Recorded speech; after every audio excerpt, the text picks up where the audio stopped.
Hoje vamos para o terceiro vídeo da série de quem paga mais dividendos. O pedido de hoje, do BBPO versus Taesa, foi o pedido de um inscrito, Michel. Obrigado por dessa sugestão. Além disso, vamos ter dois bônus no final do vídeo, que vocês mesmos pediram para adicionar na comparação. Então fique final para dar uma olhada. E também, se gosta desse tipo de conteúdo, por favor, se inscreve no canal, porque toda semana tem 4 vídeos sobre fundos imobiliários, ações e investimentos na forma geral. Então nós sempre tentamos trazer conteúdos com bastante dados para você tomar sua decisão final e um pouco menos de opinião. Então vamos lá para a comparação. Quem paga mais dividendos, BBPO ou Taesa? Então, seguindo a linha das comparações que nós já fizemos, primeiro falar um pouco do racional, um versus o outro. Então, ações versus fundos imobiliários. A gente fez o primeiro vídeo de KNRI 11 versus Itaúsa, então vai passar aqui no card se quiser dar uma olhada. E agora a gente vai fazer de Taesa e BBPO. Então, basicamente, as distinções são: FII, ele distribui 95% do lucro dele, enquanto uma ação, o mínimo que ela precisa distribuir é 25% pelas leis das SA. Então, teoricamente, um FII tem um payout, né? Então distribui a maior parte do seu lucro, sendo que uma ação, como ela distribui um valor menor do seu lucro, ela pode reinvestir na própria empresa e talvez ter um lucro maior no futuro. Então, esse é basicamente o racional um versus o outro. Tá? Então, também um FII não tem dívidas, então ele não se alavanca. Então, dificilmente ele tem um crescimento exponencial, pois ele não consegue se alavancar. A única coisa que ele tem para reinvestir seria aqueles 5% que não é obrigatório distribuírem, enquanto uma ação ela pode ter uma alavancagem de 2, 3 vezes até. Então, eles conseguem ter um crescimento um pouco maior, muito devido a essa alavancagem superior. Então, a gente vai ver na prática se realmente isso faz sentido ou não. Então, o estudo vai ser comprar 100 mil de Taesa e 100 mil de BBPO11 no primeiro dia útil de 2015. Eu vou usar 2015 como base dos estudos, porque o primeiro já foi em 2015, de KNRI versus Itaúsa, e conforme a gente for evoluindo nessa série, quando chegar no 10º, 11º, eu vou conseguir pegar todos os estudos e juntar tudo num só para fazer uma comparação bem maior. Então, por isso eu acabei usando a mesma database nos últimos 5 anos. Então, também é um prazo bem longo, que é o ideal quando você vai investir nesse tipo de classe de ativo. Então, a gente não vai reinvestir os dividendos, tá? E também o estudo, primeiro dia útil de 2015 até o último dia útil de 2019. Então, totalizando 5 anos. A gente vamos para as compras agora. Um ponto muito importante. Aqui a gente pega o preço sem ajuste da ação no primeiro dia útil de janeiro de 2015.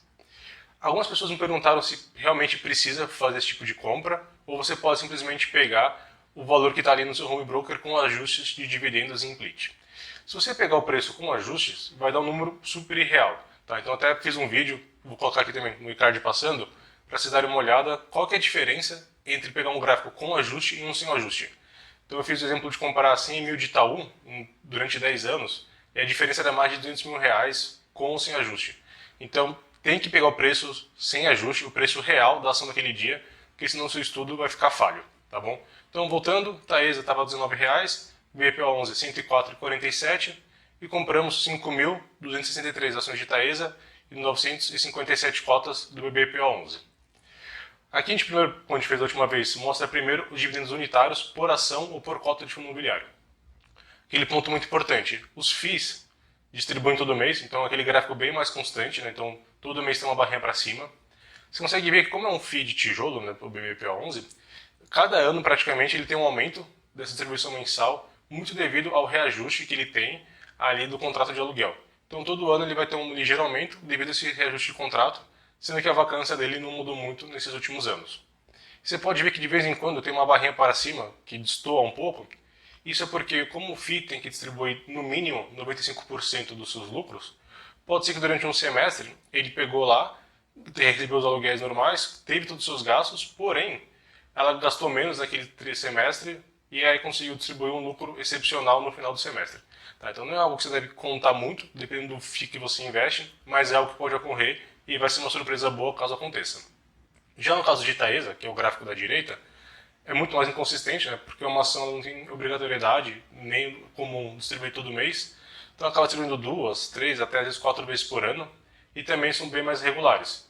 Então a gente pode ver que se comparar com o Itaúsa, que a gente comparou, era uma curva meio que crescente, então todo mês aumentava esse dividendo, né? Então assim, praticamente todo ano o dividendo era um pouco maior. De Taesa a gente já não vê isso. Então teve um bom dividendo em 2016, depois caiu um pouco, então não é o que a gente espera de uma empresa, a gente espera que o crescimento seja constante, porém, o caso de Taesa, ele segue uma constância, então bem reta e não tem aquele crescimento esperado.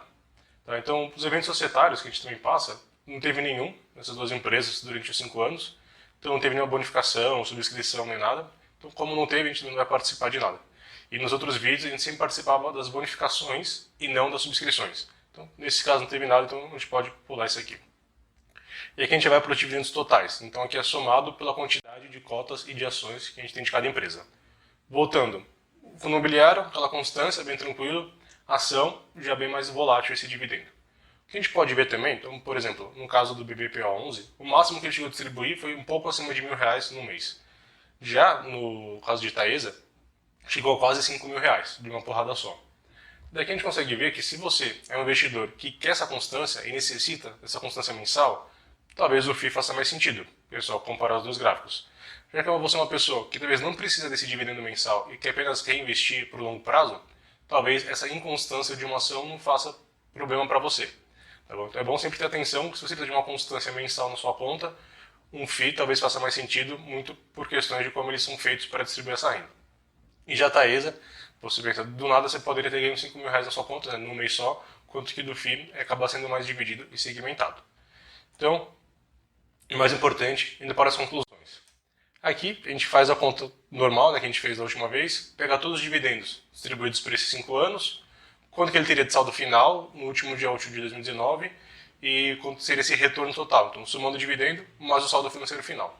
Então, o BBPO11 teve 55 mil dividendos, no saldo final do último dia útil de 2019 teria R$164.000 e o retorno total 219 mil. Quando a gente vai para a Taesa, 59 mil de dividendos, então um pouquinho a mais. O saldo final basicamente o mesmo, né, bem próximo, 164 mil. E o retorno total somado os dois, 223 mil. Agora que a gente vai para aqueles dois bônus que a gente tinha comentado que vocês pediram.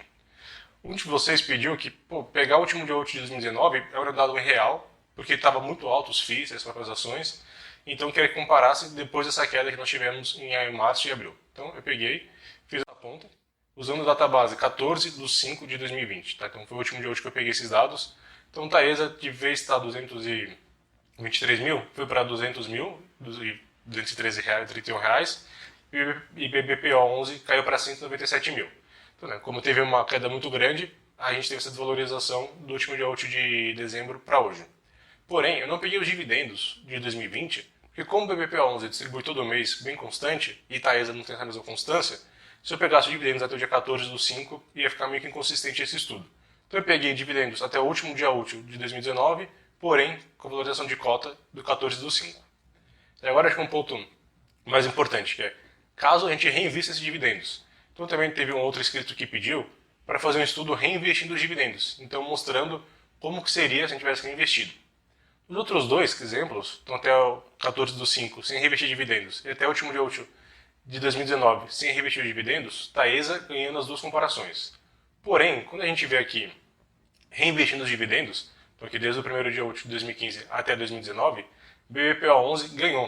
Então ele ficou com 257 mil versus 239 mil de Taesa. Você consegue ver também que um FII, só pelo gráfico, tem menos volatilidade, então ele oscila menos, é algo mais constante a linha dele.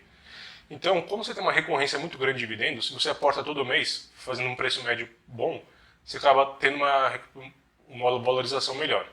Como o de Taesa, são poucas vezes por ano que você compraria, então seja 3 ou 4 vezes quando ela distribui dividendos, pode ser que aquele dia específico você comprou muito mais caro ou muito mais barato, então como você tem uma frequência menor de aportes, você fica mais à mercê da cota daquele dia, estar barato ou estar caro para o seu resultado final. Então também tem outro vídeo aqui no canal que eu vou deixar passando, que é sobre aportes constantes. Você tem que fazer isso todo mês, que é o que faz mais sentido para esse tipo de ativo. Porque assim você não fica pensando se tá caro ou tá barato. Se você fizer um aporte todo mês, você vai diluindo essas suas cotas. Então a gente vê esse exemplo na prática do BBPO11, perdeu em todas as comparações, exceto aquela que a gente aloca o dividendos dele todos os meses.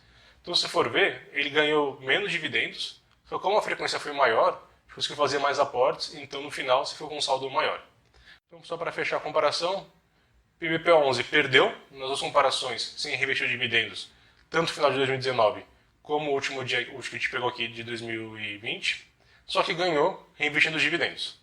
Então eu acredito que a gente está cada vez mais melhorando os vídeos aqui, né? Então, até o som vocês acabaram falando que estava um pouco ruim, gente tentou melhorar. Então qualquer outra ideia que vocês tiverem para acrescentar no estudo ou algum caso para comparação, por favor, não hesitem de colocar aqui nos comentários, que aí eu vou fazer para vocês. Obrigado e até a próxima.